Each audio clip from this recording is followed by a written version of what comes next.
Hey up guys, how's it going? I'm just going to do a video here talking about Dan Henderson and, since his third fight with Vitor Belfort, which was like 7 days ago as I record this video. Um, there's been a lot of people saying he should retire, and even a lot of people after the Masasi fight were saying, what has Dan Henderson got to prove? Is he going to go on another title run? What can he really do?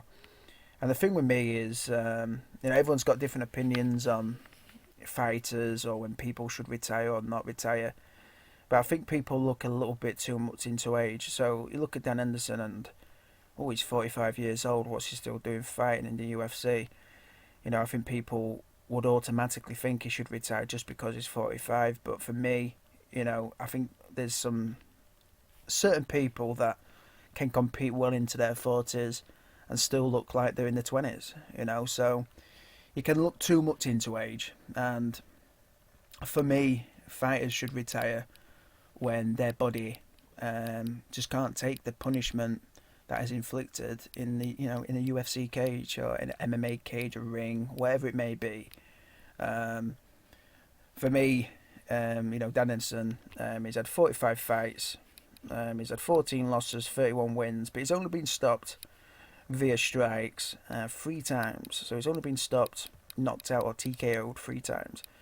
And that's not too bad considering the people he's actually had a fight against. He's had to fight against Anderson Silva, obviously Vitor, Shogun, Fedor Emelianenko. I mean, fucking hell.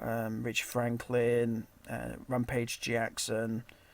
The list goes on and on and on. But I mean, he's fought the best of his era and some of the best of the modern day era. So, the guy is he's a legend. He's on many people's Mount Rushmore of MMA. But for me, the fight that really, I won't say aged him, but I think it took it out of him, and I think it's common sense, is the first Shogun fight at UFC 139. It was on November the 19th, so it's nearly 4 years since that fight, 2011. And for me, it's maybe my favourite fight of all time in the UFC because huge fan of Shogun, big fan of Henderson, two guys fighting, and they were so hungry for that fight, both of them.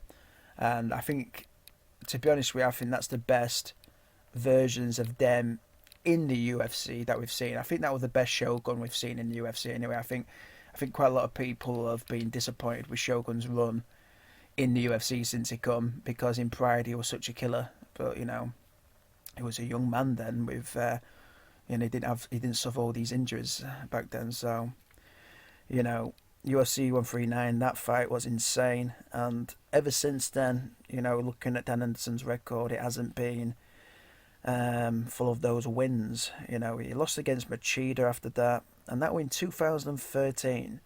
And I don't know if he was having injury problems after that. I think he was. I know he was meant to fight John Jones, and John Jones didn't fight him, and because he didn't fight him because Henderson pulled out and Chael Sonnen were going to go in and fight John Jones, but John Jones didn't want it. All messed up, so they had to pull the card.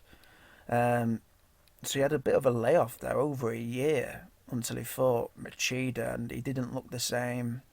That was a split decision loss. I personally think he won that fight. I remember thinking that. And the Evans fight at UFC 161, I remember it just being real disappointing. It was lackluster.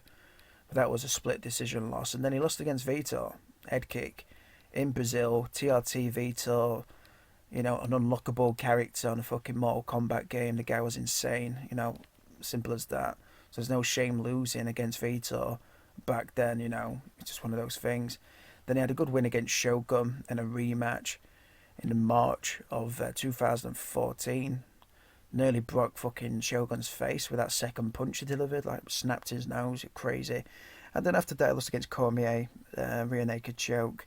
No shame in that either. Cormier is the light heavyweight champion now. And against a young buck like Masasi after that in January of this year, which was a bit of a bad stoppage in some people's eyes, but it really surprised me how easily Henderson was hurt. He weren't really much of a punch, especially for Dan Henderson's chin anyway, Then he had another win against Timboch, June of this year, nice win. And then he lost against Vitor last weekend. Head kick, just one kick, and then, a typical Vitor barrage of punches after, and the referee stopped it. Some people said it were early, but he seemed to go limp while he was on the ground. So I thought it was a good stoppage personally. I mean, it's not like Vitor's going to stop punching him, is it?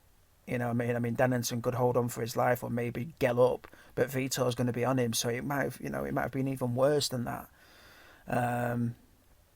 I do think personally, it's time that he retires. I don't think his body, or his head, or whatever you want to say, can take the punishment anymore. Sort of like Chuck Liddell. Anybody that watched early Chuck Liddell, he could take punches, from anybody, in my opinion, fair enough, he got stopped a couple of times. I remember Rampage stopped him in Pride, but that's just one of those things,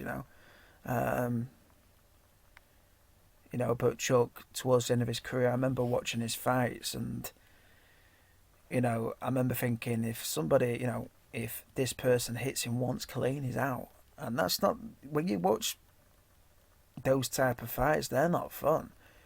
It's like literally impending doom, especially if you like the guy as well.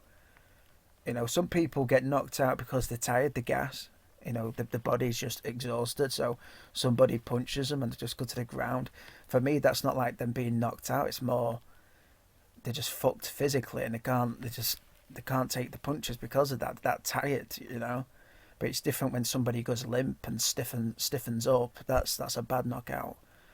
He's had a great career. I mean, this is another thing I want to say before I finish this. What else is there for him to do?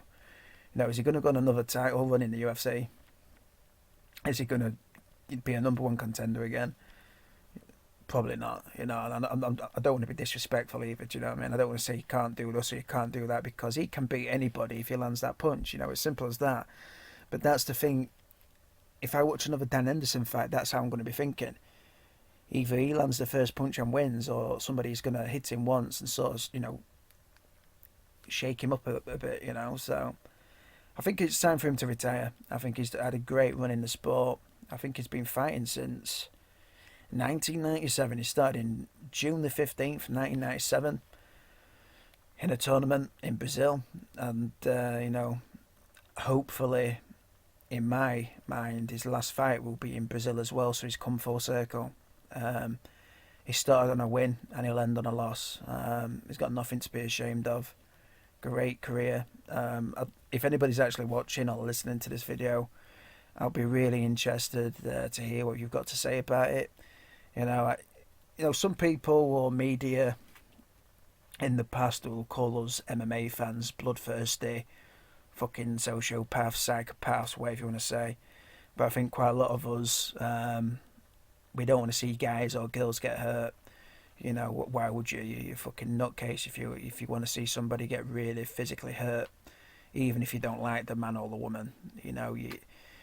It's not good. So yeah, I'd be interested to hear any of yours opinion.